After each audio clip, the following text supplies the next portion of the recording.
आदाब नाज़रीन, मैं सनम एजाज और आप देख रहे हैं स्पेशल रिपोर्ट हालात और वाक़ात पे। हमारी पहली नज़र शुरुआत अच्छी खबर से ताल्लुकात की। हिंदुस्तान और पाकिस्तान के ताल्लुकात और हिंदुस्तान और पाकिस्तान के ताल्लुकात में अच्छी खबर पिछले दिनों सुनने को मिली थी। हिंदुस्तान और पाकिस्तान की खबर यही आई थी कि लाइन ऑफ कंट्रोल पर अब गोलीबारी नहीं होगी, गोलाबारी भी रुकेगी, गोलीबारी भी रुकेगी और उस सारे पर मुहादा ना सही लेकिन बातचीत हो चुकी है। और इसी बातचीत के बीच में हिंदुस्तान और पाकिस्तान के दरमियान एक और पॉजिटिव डेवलपमेंट अब देखने को मिल रही है और दोनों ममालिक अब अपने अपने सफ़ीरों को एक दूसरे के मुल्क में भेजने पर रजामंद भी हुए और माना जा रहा है कि अगले महीने से यानी मार्च के आखिरी हफ्ते से हिंदुस्तान में बाज़ाब्ता तौर पर पाकिस्तान का सफ़ीर आएगा और पाकिस्तान में हिंदुस्तान का सफ़ीर जाएगा।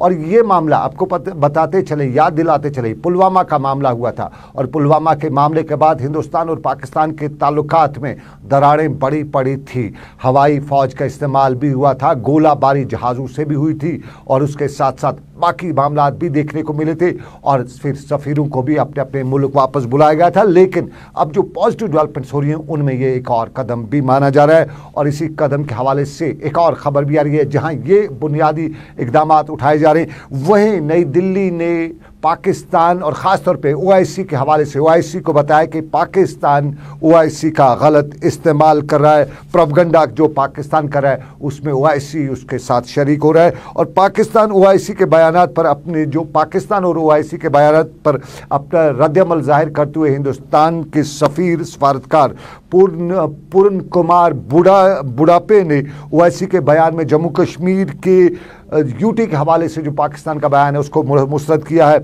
और ये बताया कि जम्मू कश्मीर हिंदुस्तान का लाजमी और अटूट अंग है। उनने बताया कि ओआईसी भारत मुखालिफ प्रोपगंडे में मुलविस होने के लिए पाकिस्तान इसको जिम्मेदार है, पाकिस्तान इसका इस्तेसाल कर रहा है। ये हिंदुस्तान और पाकिस्तान के ताल्लुकात। लेकिन इस सारे के बीच में जब अच्छी खबर है तो फारूक अब्दुल्ला के लिए भी अच्छी खबर है और मुअज़्ज़ज़ अदालत यानी सुप्रीम कोर्ट ने आज अपने एक फ़ैसले में फारूक अब्दुल्ला को राहत देते हुए बताया कि मुल्क सरकार के राय से मुख्तलिफ राय रखना मुल्क दुश्मनी नहीं है। याद दिलाना चाहेंगे 370 को ख़त्म किए जाने के बाद फारूक अब्दुल्ला ने एक स्टेटमेंट दिया था और फारूक अब्दुल्ला ने उस स्टेटमेंट में चीन और पाकिस्तान का नाम लिया था और उस पर फारूक अब्दुल्ला के खिलाफ एक पीआईएल दाखिल की गई थी और उसी पीआईएल पर समाअत करते हुए आज जस्टिस संजय किशन कौल की सरबराही में के बेंच ने फैसला सुनाते हुए बताया कि सरकार की राय से मुख्तलिफ राय रखना मुल्क दुश्मनी नहीं है और उससे इश्तियाल अंगेज़ नहीं कहा जा सकता है। उन्होंने फारूक अब्दुल्ला के खिलाफ दायर करने वाले जो जिसने अपील दायर की थी, रिट पिटीशन दायर की थी, उन्होंने इस रिट पिटीशन को मुस्तरद करते हुए इस दायर करने वाले के खिलाफ 50,000 रुपये जुर्माना भी आयद किया और बताया कि फारूक अब्दुल्ला के खिलाफ वो अपने इल्ज़ाम साबित नहीं कर सकते हैं। और फारूक अब्दुल्ला ने आपको एक बार फिर याद दिलाते चाहिए 5 अगस्त 2019 की तारीख, यहाँ के हालात बदले थे, सियासत बदली थी, सब कुछ बदला था और उस पर फारूक अब्दुल्ला ने बताया था कि चीन और पाकिस्तान से अब मदद लेनी है और उसी पर फारूक अब्दुल्ला के खिलाफ मुअज़्ज़ज़ सुप्रीम कोर्ट में एक पीआईएल दाखिल की गई थी और आज उसकी समाअत के दौरान केस को खारिज किया गया। बताया गया कि कहीं न कहीं इन मामलात में मुअज़्ज़ज़ सुप्रीम कोर्ट ने बताया कि सरकार की राय के ख़िलाफ़ राय रखना ये मुल्क दुश्मनी नहीं कही जा सकती है। ये फारूक अब्दुल्ला के लिए राहत, लेकिन मुल्क में तालीम के निज़ाम पर भी एक राहत आ रही है और तालीम के निज़ाम पर वज़ीर-ए-आज़म का पूरा फोकस है। नई तालीमी पॉलिसी भी लाई जा चुकी है और वज़ीर-ए-आज़म ने नई तालीमी पॉलिसी के हवाले खतुखाल बयान करते हुए एक बार फिर बताया है कि मुल्क में नई तालीमी पॉलिसी से रोज़गार के मौक़े फराहम होंगे और रोज़गार के मौक़ों के साथ साथ रियाज मुल्क का नौजवान देश दुनिया में अपना नाम और मुकाम हासिल कर सकेगा। साथियों, आत्मनिर्भर भारत के निर्माण के लिए देश के युवाओं में आत्मविश्वास उतना ही जरूरी है। आत्मविश्वास तभी आता है जब युवा को अपनी एजुकेशन, अपनी नॉलेज, अपनी स्किल पर पूरा भरोसा हो, विश्वास हो।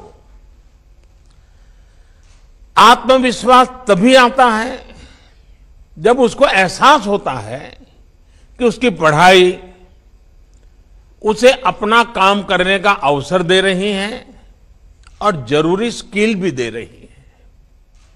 नई राष्ट्रीय शिक्षा नीति इसी सोच के साथ बनाई गई है।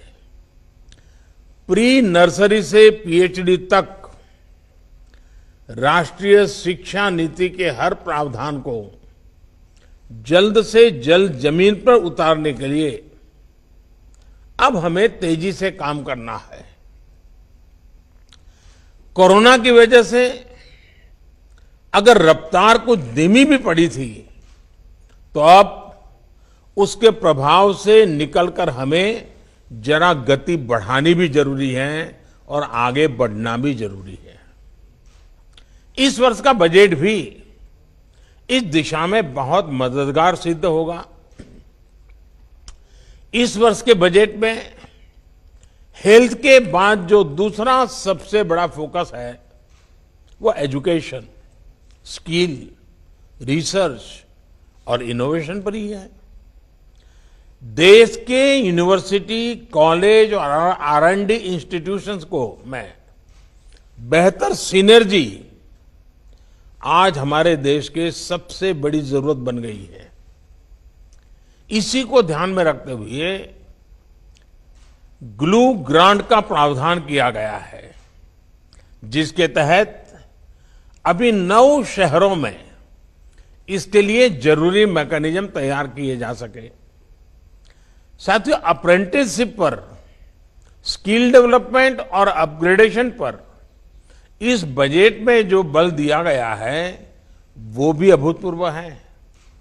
इस बजट में इनको लेकर जितने भी प्रावधान किए गए हैं, हायर एजुकेशन को लेकर देश की अप्रोच में एक बहुत बड़ा शिफ्ट लाने आने वाला है। बीते वर्षों में एजुकेशन को एम्प्लॉयबिलिटी और एंटरप्रेन्योर कैपेबिलिटीज उससे जोड़ने का जो प्रयास किया गया है, ये बजट उनको और विस्तार देता है। इन्हीं प्रयोगों का परिणाम है कि आज साइंटिफिक पब्लिकेशन के मामले में भारत टॉप 3 देशों में आ चुका है। ये वज़ीर-ए-आज़म की आज की नई तालीमी पॉलिसी पर ख्यालात। लेकिन आपको बताएं कि जम्मू कश्मीर में खुदकशी के वाक़ात और उसके साथ साथ हादसात के वाक़ात लगातार हो रहे हैं। और खुदकशी के एक वाक़े में आज पुलवामा पांपोर के इलाके में, पांपोर के खनमू के इलाके में फ़ौज के एक बड़े अफसर की खुदकशी का वाक़ा पेश आया। बताया जाता है कि इस फ़ौज के अफसर, जिसका नाम बताया गया कि भगत सिंह है, ने अपने ही राइफल से खुदकशी की है, अपने आप को गोली मारी है, जिससे उसकी मौत वाक़ा हुई है। संदीप भगत सिंह इसका नाम बताया जाता है और ये श्रीनगर की 5231 ASC बटालियन से वाबस्ता था, आर्मी सर्विस कोर्स की बटालियन के साथ वाबस्ता था। इसी दौरान हंदवाड़ा में नाले पोरू में चोगुल के मुकाम पर एक बच्ची के डूबने की खबर है। बताया जाता है कि कल इस दरिया के किनारे चोगुल के मुकाम पर पहरू नाले के किनारे दूसरे बच्चों के साथ खेल रही थी कि अचानक फिसलने से वो दरिया में जा गिरी, इस नाले में जा गिरी और उसकी आखिरी खबरें मिलने तक उसके रेस्क्यू ऑपरेशन जो था, उसकी वो बॉडी है वो निकालने के लिए कोशिश की जा रही थी। और इसकी उम्र लगभग 7 साल बताई गई है, जिसका नाम हुमैरा बताया जाता है। और ये शबीर अहमद जो उत्तर प्रदेश का रहने वाला था और हंदवाड़ा में मुकामी तौर पर काम करा, तो उसकी बेटी बताई जाती है, जिसके साथ ये हादसा पेश आया है। इलाके में रेस्क्यू ऑपरेशन आखिरी खबरें मिलने तक जारी था। लेकिन इसी रेस्क्यू के साथ साथ बताएं, कांग्रेस को रेस्क्यू कौन करेगा? कांग्रेस में सूरत-ए-हाल बहुत कशीदा है। गुलाम नबी आज़ाद का जो बयान आया था, या जो जम्मू कश्मीर में उन्होंने जिस तरह से एक्टिविटीज़ की थी, उसके बाद कांग्रेस में खलफशार देखने को मिला। जम्मू में कांग्रेस के 2 धड़े सामने आए। एक ग्रुप जो कांग्रेस के गुलाम नबी आज़ाद के खिलाफ मोर्चा संभाले हुए था और जम्मू प्रेस क्लब के बाहर भी उन्हें नारेबाजी की थी, गुलाम नबी आज़ाद का पुतला भी जलाया था। इस दौरान कुछ और लोग कांग्रेस की हिमायत में भी आ रहे हैं और जिन्होंने कल पुतले जलाए या उनके खिलाफ, उनके हवाले से उन्होंने अपना रद्द-ए-अमल जाहिर करते हुए बताया कि ये जो पुतले जलाने वाले लोग हैं, ये तो पहले ही कांग्रेस से बागी थे। माना वो जनरल सेक्रेटरी हैं, माना वो बड़े ओहदों पे थे, लेकिन जिन्होंने DDC के इंतखाबात कांग्रेस की टिकट न मिलने के बाद उनमें हिस्सा लिया, तो वो कांग्रेसी कैसे हो सकते और वो गुलाम नबी आज़ाद के कद का मुकाबला कहाँ कर सकते हैं? साफ जाहिर है कांग्रेस में जम्मू कश्मीर की कांग्रेस से शुरू हुआ खिलफशार नेशनल लेवल तक पहुंचने की खबरें भी हैं। और दर गुलाम नबी आज़ाद के सारे मामले के बाद दिल्ली में सोनिया गांधी और दूसरे कांग्रेस लीडर भी मुतहरिक हैं। जम्मू कश्मीर की कांग्रेस को दिल्ली बुलाया जा चुका है, उनसे पूछताछ भी की जा रही है। और इधर जम्मू कश्मीर में कांग्रेस के रियासती सदर GA मीर का भी मानना है कि शख्सी आज़ादी और हर किसी को अपने अपनी बात कहने की आज़ादी है। और जिस तरह से इस वक्त ये बातें चल रही हैं ये ज़मीनी है, बाकी उनके बकौल कांग्रेस में कोई खिलफशार नहीं है। ये गुलाम नबी आज़ाद की बात। लेकिन तामीर और तरक्की में महकमे सेहत और मेडिकल एजुकेशन ने एक फहरिस्त भी जारी की है और मेडिकल अफसर जो एलोपैथिक के 210 उम्मीदवारों की सिलेक्शन लिस्ट जारी की है।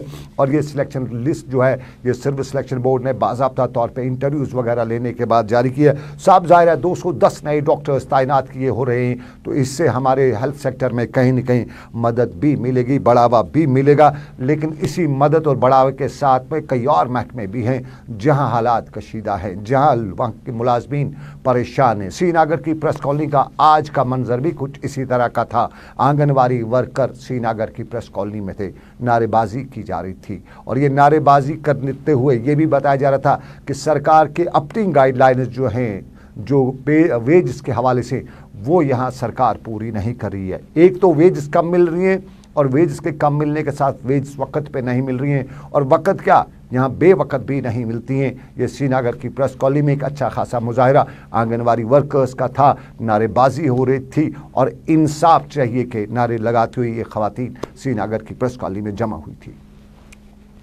हमारी यही डिमांड है, आए रोज हम यही डिमांड करते हैं कि हमारा कम कलील तनख्वाह पे हमारा गुजारा नहीं हो रहा है, जबकि बाहर के स्टेटों में और यूटीज में अच्छे से मुशायरा दिया जाता है, अच्छे से उनको सैलरी दी जाती है जिनको हम सैलरी बोलते हैं। हम गवर्नमेंट ऑफ इंडिया से यही डिमांड करते हैं कि हमारा जो मुशायरा है उसमें बढ़ोतरी होनी चाहिए और उसमें बहुत सारा बदलाव आना जैसे कि बाहर के स्टेट और यूटीज में है। हम आपकी वसादत से ये पैगाम गवर्नर साहब से देना चाहते हैं और गवर्नमेंट ऑफ इंडिया से देना चाहते हैं कि हम मजलूम लोग हैं, मजलूम कौम पर हमें जुल्म मत करो और बढ़ती हुई जो महंगाई है इसको हम पूरी तरह से नहीं कर पा रहे हैं उस तरह से जिस तरह से करना चाहिए। हमारे से कोई मसला हल नहीं होता, घर की कोई जरूरत हल नहीं होती है। इसलिए हमें आपकी वसादत से ये बोलना चाहिए कि हमारा जो मुशायरा है, हमारी जो प्रमोशन है, हमारी जो लेबलिटी है उसको पूरी तौर इजाफा होना चाहिए। हमारी मेडिकल फैसिलिटीज नहीं है, हमारी बहुत सारे कोविड में हमने ड्यूटी दी है, बहुत सारी लड़कियां पॉजिटिव हुई कोविड में, सर्वे की हमने, Covid survey government of India को हमने। अगर आज आप देखोगे एक आंगनवाड़ी सेंटर पर जाओगे तो हमारा रिकॉर्ड जो है बिल्कुल अपडेट है। अगर नरेंद्र मोदी जी साहब अभी देखेंगे कि कौन सा हाउस होल्ड देखना है तो बिल्कुल आंगनवाड़ी का रिकॉर्ड अपडेट है। उसको मद्देनजर रखकर हम गवर्नमेंट ऑफ इंडिया से पहले गुजारिश ही करते हैं कि हमारी जो डिमांड है उसको जल्द अज जल्द जायज किया जाए तो लागू किया जाए। लेकिन उसके बाद अगर हमारा यही हाल हुआ तो हम इंशाल्लाह पूरी तरह हड़ताल पर आ जाएंगे। चलिए, ये श्रीनगर की प्रेस कॉलोनी के मंजर जहां आंगनवाड़ी वर्कर नारेबाजी करी थी। लेकिन श्रीनगर की प्रेस कॉलोनी से करीबन 1 किलोमीटर की दूरी का इलाका जिसे शहीदगंज कहा जाता है, जाना माना बाजार है, लेकिन वहाँ बाजार आज बंद था, दुकानें बंद थे और कुछ हल्ला गुल्ला जैसी सिचुएशन थी। मुकामी लोगों का इल्ज़ाम था और उसी इल्ज़ाम के पस मंज़र में मुकामी लोग ये कुछ बता रहे थे। हड़ताल इस वजह से हमने किया कि पिछले साल भी ट्रैफिक की नाअहली की वजह से हमारी मार्केट का सारा रोड बंद किया गया है, जबकि ये प्रॉब्लम जहांगीर चौक में, बटमालू चौक में रहती है ट्रैफिक की वजह। हमारे दोनों ट्यूब यहाँ पर जो है वो पूरा सुकून से चलता है, कोई ट्रैफिक जाम नहीं होता, कोई ट्रैफिक बंद नहीं है। पता नहीं ट्रैफिक डिपार्टमेंट किस वजह से हमारा ये सारा रोड सवेरे 9 बजे से 12 बजे तक, अभी आपने खुद देख लिया 12 बजे ये ट्रैफिक खोल दिया गया, 12 बजे तक पूरा बंद करते हैं, उसके बाद 3-4 बजे से लेके शाम के 5-6 बजे तक बंद कर देते हैं। आप देख लें, हम सवेरे दुकान पर आ जाते हैं अपने बाल बच्चों की रोज़ी कमाने के लिए, किस वजह क्या करेंगे हम यहाँ पर बैठ के। कम से कम 300-400 घर इस पर मुश्तमिल है, का पूरे खानदान 400-500 खानदान इस पर मुश्तमिल है, जिनका रोज़गार ये क्या कहते हैं उसको, जिससे रोज़गार उससे मुतासर होता है। हम गवर्नमेंट से पूरा अपील करना चाहते, पुरजोर अपील करना चाहते कि हमारी एसएसबी ट्रैफिक से कि हमारी तरफ भी देखा जाए ताकि हमारी भी रोज़गार चले। पिछले साल हमने उनको पूरा कोऑपरेट किया, सवेरे 11 बजे 10 बजे 9 बजे तक हम उनके साथ कोऑपरेट करते थे, उसके बाद दुकानें खोलते थे। लेकिन आपके सामने 12 बजे ये इन्होंने यहाँ से, आप देखिए क्या कर सकते हैं, हम कौन सा काम कर सकते, एम्बुलेंस कहाँ से जाती है। और जो ये ट्रैफिक इन्होंने डाइवर्ट किया, जो ये इन्होंने ट्रैफिक डाइवर्ट जिन्होंने किया उसका भी कोई फ़ायदा नहीं, जो एक्सपीरियंस ये करते हैं उसका भी कोई फ़ायदा नहीं। हम एसएसबी ट्रैफिक से और इस वक्त की हुकूमत से ये पुरजोर अपील करते हैं कि आप बजाज खुद देखिए कि हमारा ट्यूब किस तरह खुला रहता है और उसके बरक्स आप ये ट्रैफिक बंद करते हैं। इससे हमारी बहुत मुश्किलात का सामना करना पड़ रहा है। हम फिर से आपकी मदद, आपकी ये वसादत से ये तमाम अहकामों तक ये बात पहुंचाना चाहते हैं कि हमारी तरफ भी देखें ताकि हमारा भी रोज़गार चले, हमारे बच्चे भी मुश्किलात का सामना न कर सके। हल्ला बोल आवाज दो हम एक हैं, ये नारे कश्मीर में अक्सर सुनाई देते हैं और ये सबसे ज़्यादा पब्लिक इंटरेस्ट के मामलात को लेकर होते हैं। और यही नारे आज टंगमर्ग के इलाके में भी सुनाई दे रहे थे। महकमे बिजली से वाबस्ता पीडीएल नारेबाजी करे थे और उनका भी यही इल्ज़ाम था कि उनके डिपार्टमेंट या सरकार उनके जायज़ मुतालबात को पूरा नहीं कर गया। उनका कहना था कि उनके मुतालबात पीडीएल जो परमानेंट डेली वेजर्स हैं या दूसरे लोग हैं कैजुअल डेली वेजर्स हैं, सबके मामलात और इन्हीं मामलात में नारेबाजी अरूज पर थी। सवाल सरकार तक पहुंचाने की बात की जा रही थी। हमारी मांगे यह है कि जो 1 जनवरी 2019 को जो डीपीसी हुई है उनकी आर्डर उल्टा होने चाहिए। और दूसरी डिमांड हमारी ये है कि जो पेंडिंग फाइल्स अभी भी आपस में पड़ी हुई है उनको जल्द से जल्द रवाना किया जाए और सीनाट के लिए जो फाइलें भेजी गई है उनको जल्द से जल्द डीपीसी में लगाया जाए। और सबसे अहम मसला यह है कि जो हमारी जो तनख्वाह पड़ी हुई है एक्सीडेंट वालों की, उससे पहले उनको तनख्वाह मिल रही थी, आज डिपार्टमेंट ने अचानक उनकी तनख्वाह बंद कर दी है। और हम गवर्नर इंतजामिया से यही गुजारिश करते हैं कि जितने भी हमारी डिमांड से जल्द हमारी डिमांड्स पूरी करें। इसलिए हमने प्रोटेस्ट रखा है। यहाँ जो भी हमारे ऑर्डर है ये इन्होंने रोक रखा है। 3 सालों से हमारी डीपीसी हुई है 1 जनवरी 2019 में, आज तक हम इंतजार करके आए हैं, लेकिन अब हम इंतजार नहीं करेंगे। जल्द हमारा ऑर्डर मिलना चाहिए, जिस लीगल तरीके से जो हमने डीपीसी हुई लीगल तरीके से उसका ऑर्डर हमें मिलना चाहिए। अगर ये ऑर्डर हमारा नहीं मिला 3 या 4 दिन में, इसमें से बहुत आगे से स्ट्राइक हो जाएगी। हम कभी भी इससे पीछे नहीं हटेंगे। इसकी जिम्मेदारी आगे गवर्नमेंट है। ये बदकिस्मती हमारी है, ये गवर्नमेंट जो मौजूदा ये नींद गफलत में सोच चुकी है पूरी तरीके से। अगर ये हमारा मसला नहीं हो, अब हम भी अब तंग आमद व जंग आमद हो चुके हैं। और जो पेंडिंग फाइल्स है वो भी चीफ ऑफिस तक पहुंच जानी चाहिए। और जो एक्सीडेंट्स केसेस है उनको भी वेजेस मिलनी चाहिए, उनको भी अपना हक मिलना चाहिए। चलिए, ये श्रीनगर का नजदीकी इलाका पट्टन का इलाका, टंगमर्ग पट्टन का इलाका, लेकिन आपको नाजरीन बताते चलें कि और भी मामला हैं। खूर पट्टन के लोग भी बात कुछ और बता रहे हैं। मुकामी अस्पताल के हवाले से बता रहे हैं कि 4 साल पहले इलाके के अस्पताल की बिल्डिंग को तामीर कराया गया। लोगों ने उस वक़्त खुशी का इजहार किया, लेकिन वो इमारत तामीर होने के बाद भी इस्तेमाल में लाई नहीं जाती है। स्टाफ की ऑलरेडी कमी है और खूर पट्टन में अस्पताल की कमी की वजह से लोगों को मुश्किलात का सामना करना पड़ता है। हम पीएचसी खोर से बोल रहे हैं। यहाँ पे पिछले कई सालों से ये प्राइमरी हेल्थ सेंटर चल रहा है, लेकिन कोई शेड्यूल्ड नहीं है, कोई अच्छा शेड्यूल। यहाँ पे बहुत सारी आबादी है इस गांव की, लेकिन हमें सिर्फ या तो मागम जाना पड़ता है या फिर पटन जाना पड़ता है। एक अपना प्राइमरी हेल्थ सेंटर होके भी यहाँ पे रिसेंटली गवर्नमेंट ने एक बिल्डिंग बनाई है, पिछले 2 साल से ये ऐसे ही बंद है। इस पर करोड़ों रुपए खर्च किए गवर्नमेंट ने, लेकिन अभी तक ये यूजलेस है। अभी तक इसका कोई यूज भी नहीं हो रहा है, क्योंकि यहाँ पे बिल्डिंग आप देख सकते हो बड़ी है, लेकिन इसमें ना ही आगे कुछ काम हो रहा है। पिछले 2 साल से ऐसे ही पड़ी है।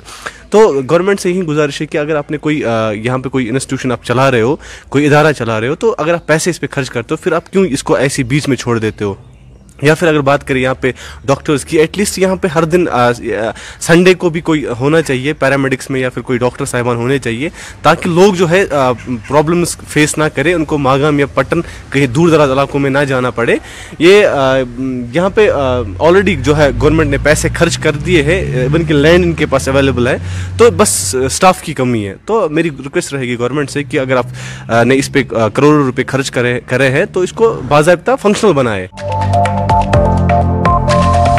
ये पटन, लेकिन आपको बताएं टंगडार का हाजीत्रा इलाका भी है और हाजीत्रा इलाके के सब सेंटर में भी स्टाफ की कमी है, इंफ्रास्ट्रक्चर के साथ साथ बाकी मामला भी वहाँ पे, और वहाँ के लोग भी कहते हैं कि उनके मामला जो हैं वो सरकार तक पहुँचाए जाएँ और सरकार तक पहुँचाते हुए ये बताया जाए कि बॉर्डर के इलाकों में हर वक्त तनाव रहता है और उन तनाव में तिबी अमले की एक ज़रूरत वहाँ पड़ती है और तिबी अमले की कमी की वजह से लोगों को परेशान होना पड़ता है। गवर्नमेंट हेल्थ सेंटर जो हमारा है, प्राइमरी हेल्थ सेंटर, ये पिछले 1 साल से काम नहीं कर रहे थे। यहाँ मोहम्मद अशरफ मुगल साहब जो यहाँ के मुलाजम थे, वो रिटायर होने के बाद यहाँ एक लेडीज़ भेजी है जो कभी कभार आ सकती है। वैसे तो यहाँ रहना उसके लिए मुनासिब भी नहीं है, जगह भी नहीं है, फैसिलिटी नहीं है और रास्ता भी सर्दियों में ख़राब हो जाता है, इसलिए उसको गवर्नमेंट ने हेल्थ सब सेंटर टंगडार में ही रखा है। इसलिए ये बॉर्डर एरिया है, रात के समय में कभी शेलिंग हो जाती है, कभी डिलीवरी केस हो जाते हैं या कभी कोई भी हार्ट अटैक कोई मसला हो जाता है तो हमें यहाँ से टंगडार या गबरा जाना पड़ता है। गबरा में डॉक्टर मौजूद हो तो मिलेगा, नहीं तो टंगडार जाना पड़ता है। हमारी रोड जो है ये वाया गबरा से सर्दियों के दौरान में बंद रहती है और टाट से जाने के लिए 2 घंटे का रास्ता चाहिए, वक्त चाहिए तो पेशेंट पहुँच सके या ना पहुँच सके। इसलिए हमारी सरकार से यही गुजारिश है कि यहाँ कोई ना कोई मुलाजिम भेजा जाए।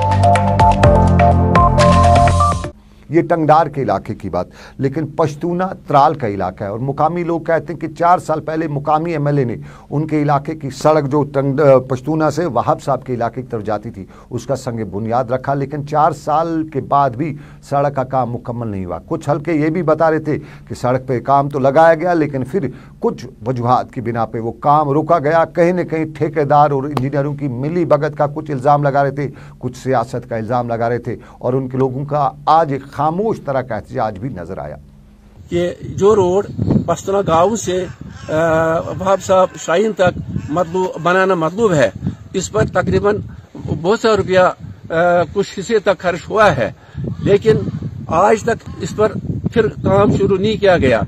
ये रोड अगर ये मुकम्मल शाहीन वहाब साहब तक तामीर किया जाए तो इस पर यहाँ के जो गरीब लोग हैं, मजदूर लोग हैं, वो जो दिन भर काम करेंगे और उनकी इक्तिसादी हालत बहुत अच्छी बन जाएगी और जो ये इलाका त्राल है, यहाँ के लोगों को श्रीनगर तक मुसाफत तय करने में बहुत आसानी मिल जाएगी। ये रोड बिल्कुल श्रीनगर और त्राल के नजदीक बिल्कुल कम मुसाफत है बनस्बत त्राल अवंतीपुरा पंपा रोड से।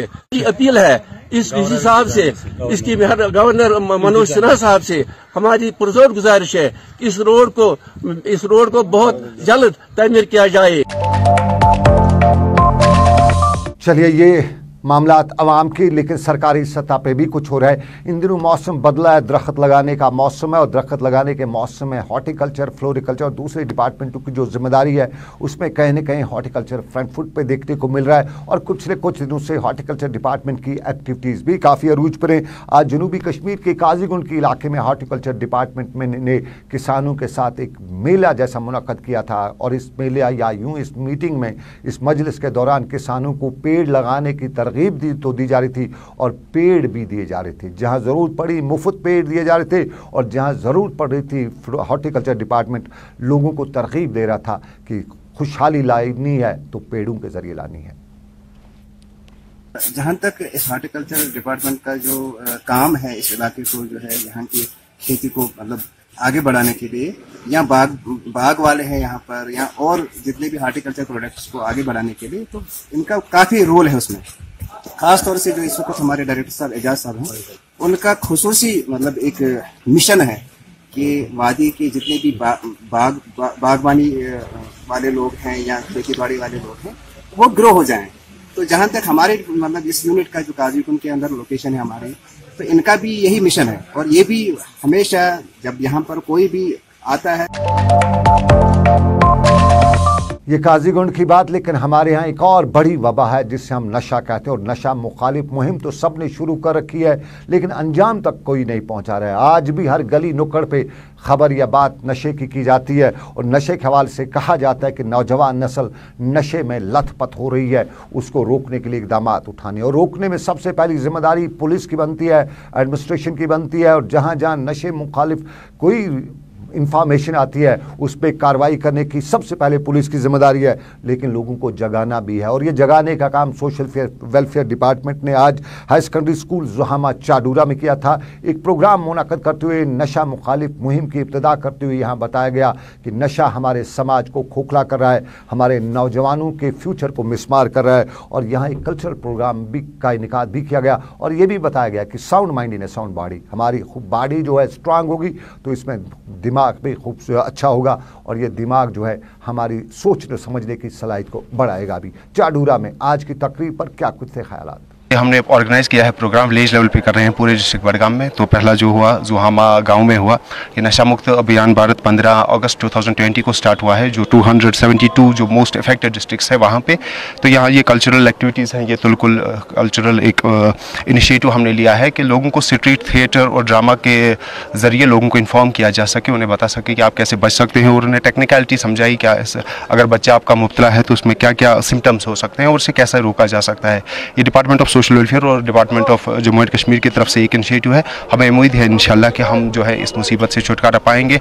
हमारे 10 डिस्ट्रिक्ट्स में अभी स्टार्ट हुआ है, तो hopefully we will end this manage from the society. We expect parents to do a lot. Youth के लिए मैसेज यही है कि देखिए अभी जो है हालात हैं, हम समझते हैं कि अभी जो पूरे वर्ल्ड में एक नया वर्ल्ड ऑर्डर जो है बन रहा है, तो अनएम्प्लॉयमेंट के इशूज़ हैं, आपकी पढ़ाई के इशूज़ हैं, लेकिन इसमें एडजस्ट करने के और भी तरीके हैं। एस्केपिज्म कोई रूट नहीं है भागने का। इसमें यह है कि आप खुद पे भरोसा रखें, अल्लाह ताला पे भरोसा रखें। रिज़्क़ का जो काम है अल्लाह ताला ने अपने ज़िम्मे लिया है, तो उसमें बाकी एस्केप होने की कोई ज़रूरत नहीं है। इंशाल्लाह सब ठीक हो जाएगा। You try to be positive and try to do your best. चलिए ये चाडूरा की बात, लेकिन दिल्ली से खबर आ रही कि दिल्ली के जनकपुरी में एक कश्मीरी नौजवान को मुश्तबा हालत में मुर्दा पाया गया है। ये हमें खबर आ रही है, पुलिस मामले में वहाँ तहकीकात करी है। बताया जाता है कि सभी फॉर्मेलिटीज़ पूरी करने के बाद मालूम हो पाएगा कि इस नौजवान की मौत की वजह क्या है। लेकिन कश्मीर में दर्द दिल यानी हार्ट अटैक की वजह से भी अमवात का होना एक अब आम सी बात हो गई है। करीबन इसी हफ्ते आपको याद होगा गुरेज के इलाके में एक वीडियो की मौत भी वाक़ हुई और यही बताया गया कि दिल का दौरा पड़ने से इंतकाल कर गए। और एक और ख़बर कुपवाड़ा के त्रहगाम के इलाके से हुए, जवां साल उस्ताद की मौत भी दिल का दौरा पड़ने से हुई है। साउथ कश्मीर से लेके नॉर्थ कश्मीर, सेंट्रल कश्मीर से लेके फारफ्लंग कश्मीर, हर जगह से खबरें आ रही हैं कि दिल का दौरा पड़ने से नौजवान की मौत हुई है। ये आखिर दिल का दौरा क्यों पड़ रहा है, ये मामला तवज्जो तलब है। हमारे माहिरीन को इस पर गौर करना चाहिए, डॉक्टर्स को देखना चाहिए कि आखिर क्या वजूहत हो रही हैं, बेस क्या है इसकी। कहीं ये कोविड तो नहीं है, कहीं और कोई वबा तो नहीं आ चुकी है, क्योंकि जिस तरह हमारे यहाँ वबाएँ हैं कोविड के बाद, अब वो जो जानवरों को वैक्सीन हो रहा है उस सब वजह तो नहीं है। और इन्हीं वजूहत को तलाश करने की हमारे माशरे के उन डॉक्टरों की, उन लोगों की ज़रूरत है जो इस मामले पर दस्तरस रखते हैं। लेकिन फ़िलहाल आपको बताएं कि आप देख रहे थे स्पेशल रिपोर्ट सनम के साथ, मुझे मेरे साथी समीर वानी के साथ दीजिए इजाज़त, इस वादे के साथ कि रब कायनात की मर्ज़ी आपसे फिर करेंगे मुलाकात। आप रखिए अपना ख्याल। अल्लाह हाफ़िज़।